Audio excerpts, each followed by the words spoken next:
স্বামী বিজ্ঞানানন্দ মহারাজ বলেছিলেন, ঠাকুর দেখতে শুনতে বেশ সোজা লোক, কথাও বলতেন বেশ সোজা ও সরলভাবে।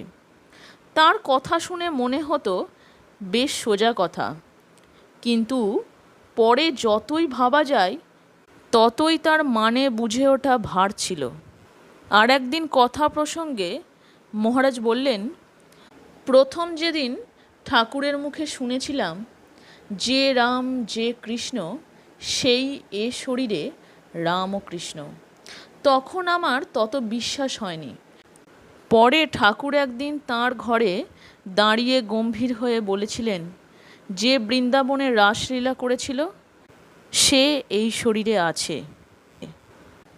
তাঁর তখনকার দিব্য আবেগ এবং মুখ চোখের ভাব দেখে আমার সে কথা বিশ্বাস হয়েছিল।